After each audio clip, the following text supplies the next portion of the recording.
years of building the expedition vehicle of our dreams from the ground up, the time has finally come to hit the road. Watch as Kicker, Ashley, and I push ourselves to our physical and emotional limits, put our relationship to the test, and overcome unforeseen obstacles. Our goal is to spread positivity while learning from some of the world's most inspiring people.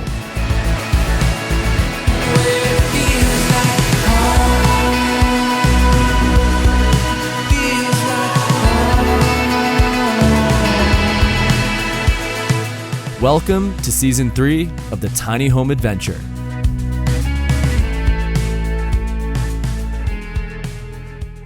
On this episode, we finally figure out how and where to mount the spare tire. We catch up with a good friend who I met in Season 2. We take Kicker through a slot canyon. And the next day, we push through a more technical slot canyon, which ends up being a little more challenging than expected.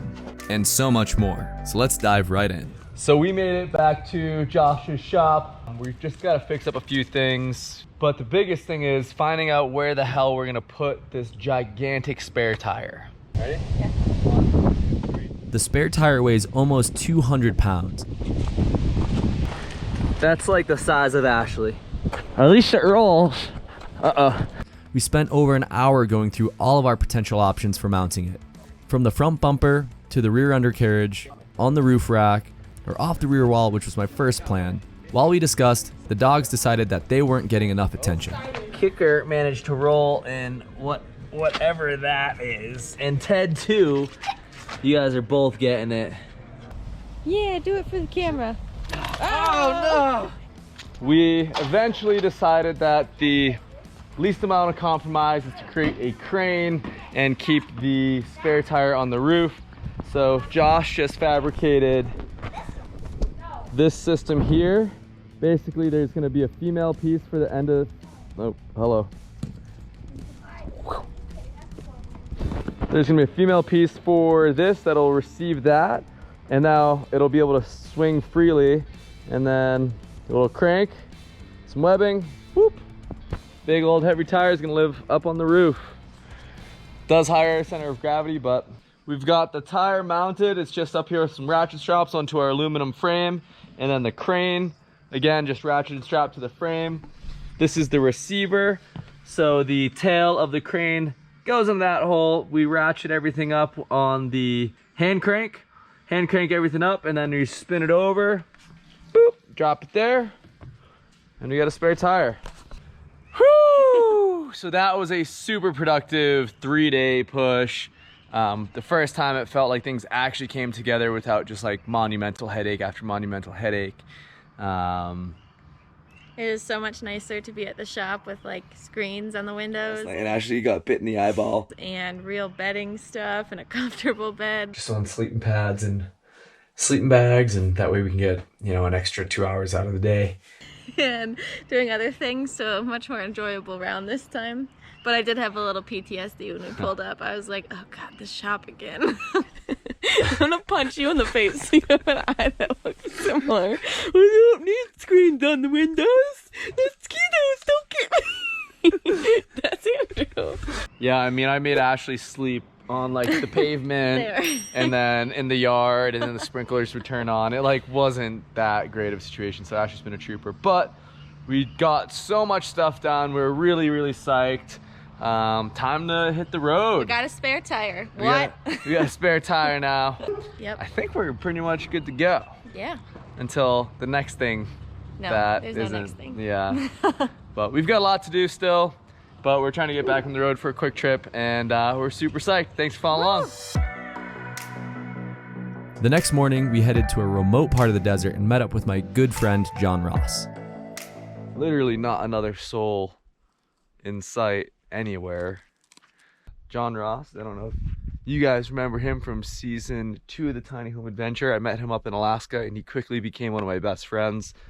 He totally custom built that rig. From the bed, he built the topper and the rooftop tent totally custom on his own. That's 100% John Ross, which is really crazy. The level of quality and the attention to detail is stunning.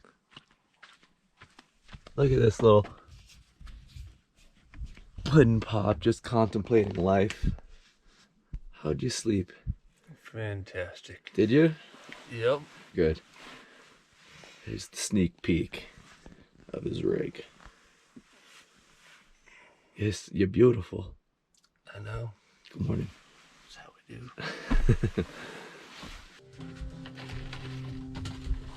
Everyone has a fork. A fight! I'm gonna make a little island of sauce in the middle. You guys cool with that idea? Yeah. Are you ready? Are you ready? So we are planning on running through a slot canyon. Kind of the easiest one that we know of in the area, or at least the closest one. He's psyched right now. He's got his climbing harness on. This thing's pretty rad. It has leg loops.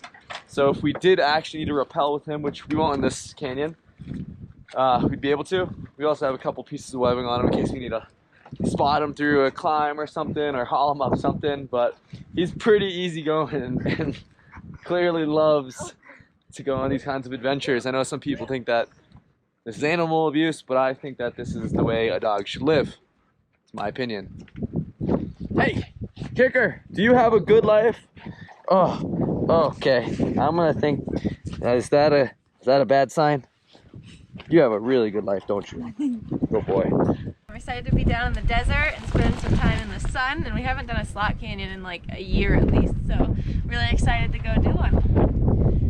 John and I have a habit of putting each other outside of our comfort zones. He has a different skill set than I do, far more skilled. Took me speed flying my first time. I was like way too far off the ground. I had no idea what I was in for. I was told it was a small rollover to a cliff. Don't jump, just fly. And then that kayaking trip kicked my butt. A massive chunk of ice had calved off and hit the water. I paddled to get out and braced for the waves and meat grinder effect the floating ice would create. And I took him mountain biking for his first time, which really kicked his butt. Biking, so hopefully this trip we can scare John Ross. I don't think we'll be able to though. I don't want to scare John Ross. He looks strong. Well, you're always scared. But yeah, should be fun anyways. You ready or what? Yeah, let's do it. Let's go. Yeah! Oh, oh, oh. You don't get to come. No, no, no. Oh. This is how Ashley runs. That's actually not a joke. That's real. Go. Good man. Good man. You're okay. He's gonna figure it out. Go ahead. Kicker got to a spot where he thought he couldn't get up. Even though he was definitely physically capable of it, I decided to leave him behind to see if he can problem solve on his own. Come on. Here, let's start walking, guys. Just leave him. After a few seconds of him crying, I ran back and coached him through it. Up. Kicker, come.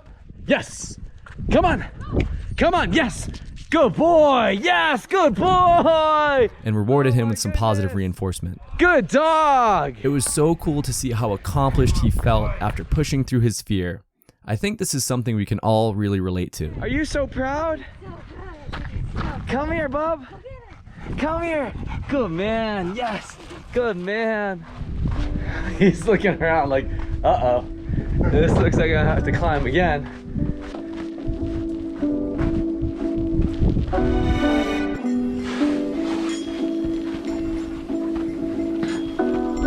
I do not recommend taking your dog through a technical slot canyon, especially if it's something you have never been through.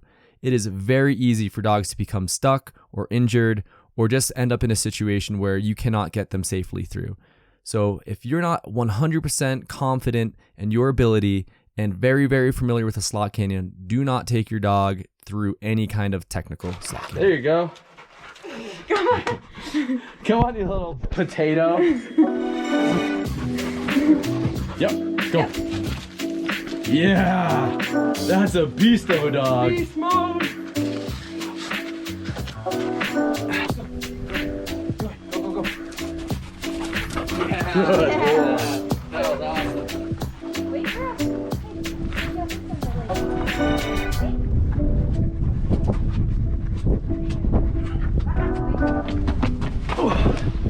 The broken leg. That's the harder way. I wouldn't do it that way. There's a better way to do it. So there was a bit of a climb we had to leave Ashley and Kicker for, just like 5 minutes down. Some vertebrae, the bushes up here, sun setting over by camp. Wow, so pretty. The next morning, my good friend Nate and fellow van lifer Matt caught up. We set off for a more challenging slot canyon that I had never been through before. I decided to leave Kicker with Matt and his pup so they could hang out safely. You can see that pretty much immediately that leaving Kicker behind was the right call.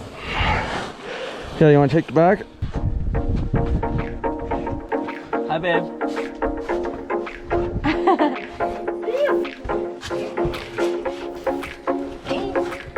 I am so thankful that Kicker stayed behind because this would have not been an appropriate slot canyon for any dog. Got it? Okay.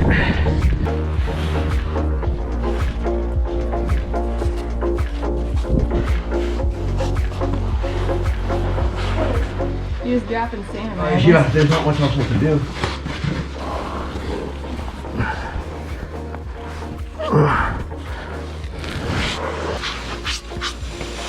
I can, if you get That's my top. Okay. Got it? Yeah. You got it? Come to me, Nate. It's a good shot. Are you getting it? Good shot. Tashi, the pack. Got it. Somebody else?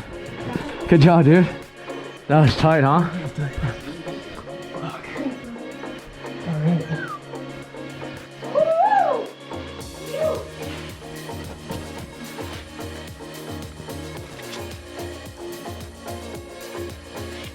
What are you thinking? Nate is one of my closest friends, but he's also very accident prone and doesn't have a whole lot of technical rope experience. Alright guys, so pay attention, Ashley and Nate. Uh-huh. So this is how this is gonna go. We're gonna hook you in up here. Yep. Both sides of the rope go through the ATC, then through the locking carabiner. You double check it, locked off. You wanna make sure that you're counterweighting both sides, because if one side isn't tied in, then you just zip through the end of the rope and you die. Then you're gonna have to walk yourself pretty far that way. This goes low. And once you get here, just hand on the brake. Yeah, the most important thing is brake hand. John's gonna run a fireman belay on you, so it's not quite as important. But if you were to panic and let go, John could stop you. But once you can get your brake hand on the rope, it does not leave the rope. Yeah. Okay? No passing hands over. We're just Reiterating. This is the death thing. That needs to be drilled, so. Alright, you got him? Yeah. Your butt looks good on camera. All right.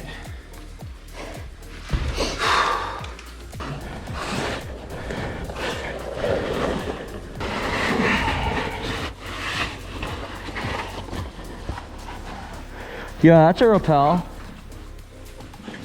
So John's got me on fireman belay in case I panic. He can stop me. You want to just try it? So he's got me there. Go hands free. But usually I would have both. Yup. There you go. There you go. Yeah. Atta boy. How's that? That's fun. Good job, I man. like that. I'm happy to be away from the spiders. If you haven't noticed, I love pushing my friends safely outside of their comfort zone. Gotcha. Good job. Ah, no more spiders. Yeah. Apparently there were spiders right by the anchors. My butt got stuck when I tried to jump. Nice. Is that a slide? Coming at you. We found a really cool spot for lunch. Cheers, guys. Woo! We made it through the tight squeezes. Now we have one last epic rappel, and then we're hiking out. Okay, go for it.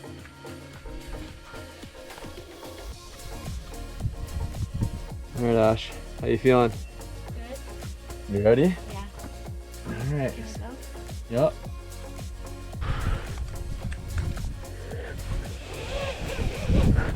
Woo! So high five and then like in the camera. Oh, like the 90s music videos. Yes, right. Right. Ready? 1, 2, 3.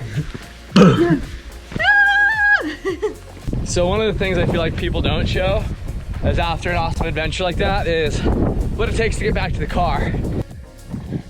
We're hiking out the Slot Canyon now. We've got 500 feet elevation gain, so it's gonna be tiring, but excited to get back home and take a shower and drink a beer.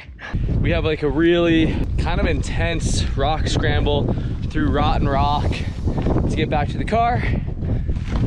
And yeah, it's gonna be a march. What is that? Nose holes. Wipe its nose. It's got a booger.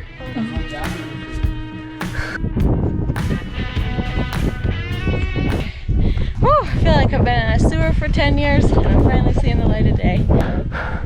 Good job. Yeah. Good dog. Good job, man. That was good. Good job, Stinky. I shall show that. Yeah, that was dragging. Freedom! Woo-hoo! How's everyone feeling? Good. Excited for a shower. Nate? I feel like I get hit by a bus. Yeah? You look great though. I need to ice my knee a little bit. Yeah. That was fun. Super, super glad we decided not to take Kicker through it. We had talked about it, but just would have not been safe and or ethical. Slot canyons and dogs there's a very fine line as to what is acceptable and appropriate and what is not. And that would have not been an appropriate dog slot canyon, in my opinion. So we found this incredibly stunning campsite. Super, super happy about it. It's just got this wild views of this canyon.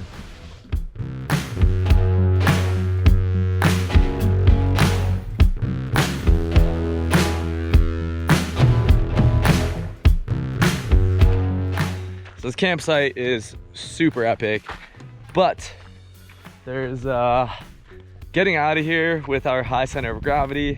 It's gonna be a little sketchy. I feel like getting in was easier.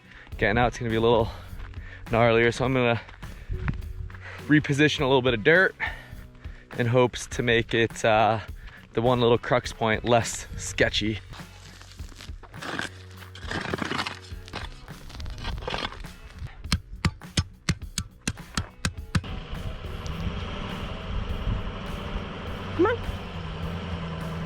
I know that looks rather insignificant, but if I rolled the roamer down the hillside, Ashley would kill me, and we're still trying to figure out its capabilities. Woo! That was spooky, but she did great.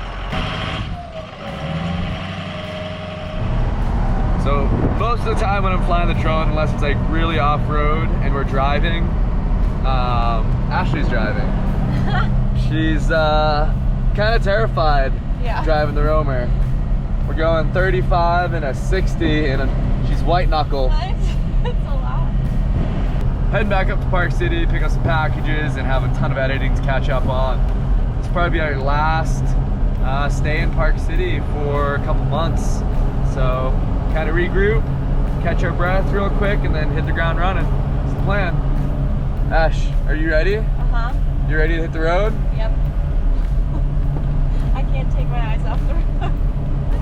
Kicker, are you ready? Are you ready to be on the road? Are you ready to shred? Or just squish my face? Cause it's nice too. Oh, thank you. Next time on the Tiny Home Adventure, we put the finishing touches on the MUSEROAMER before meeting up with the Godfrey Proof Boys, where they bring one of my childhood dreams to reality by throwing me on a dirt bike for my first time. And we finally get on the road full time for season 3 of the Tiny Home Adventure. Thank you so much for tuning in.